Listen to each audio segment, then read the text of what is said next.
کہتے ہیں ایک صحابی آئے نبی پاک علیہ الصلوۃ والسلام کے پاس، عرض کرتے ہیں یا رسول اللہ صلی اللہ تعالی علیہ وسلم، میری بچی کی شادی ہے اور بچی کو شوہر کے گھر بھیجنا ہے، خوشبو نہیں ہے۔ اللہ کریم آپ کو بار بار مکے مدینے کی حاضری عطا فرمائے۔ جو گئے ہیں حرمین طیبین وہ میری بات ذرا اور اچھے انداز سے سمجھ جائیں گے۔ عرب کے لوگ خوشبو بہت استعمال کرتے ہیں اور بڑی اعلیٰ خوشبو استعمال کرتے ہیں، ٹھیک ہے، سنت کی نیت سے ہمیں بھی کرنی چاہیے۔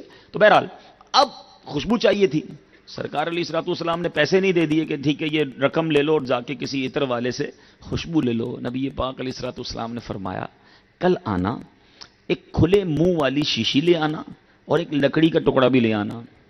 وہ صحابی دوسرے دن حاضر ہو گئے، کھلے منہ والی شیشی لائے، ایک لکڑی کا ٹکڑا بھی لے آئے۔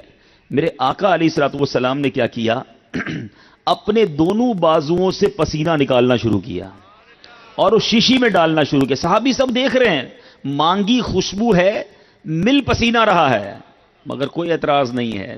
ان کو پتا ہے نبی پاک دے رہے ہیں تو صحیح دے رہے ہیں، کمال ہی کر رہے ہوں گے، کرم ہی فرما رہے ہوں گے۔ شیشی بھر دی میرے آقا نے اپنے مبارک پسینے سے، فرمایا جاؤ دلہن کو دے دو، جب خوشبو لگانا ہو اس لکڑی کے ذریعے شیشی میں ڈال کر اپنے جسم پر مل لے۔ اب میرے میٹھے اسلامی بھائیوں، صحابی بھی کتنے عقیدے والے، ان کی صاحبزادی جو دلہن ہے وہ بھی اگر اسلامی بہنیں مجھے سن رہی ہیں تو عشق تو ہے، وہ ہماری اسلامی بہنوں میں بھی تو ہونا چاہیے نا، عقیدت تو سب میں ہونی چاہیے۔ اب وہ صحابی کی بیٹی نے بھی نہیں کہا کہ میں دلہن مجھے آپ کو خوشبو لا کر دیں، یہ کیا لا کر دیا، اللہ اللہ ایمان دیکھو، وہ دلہن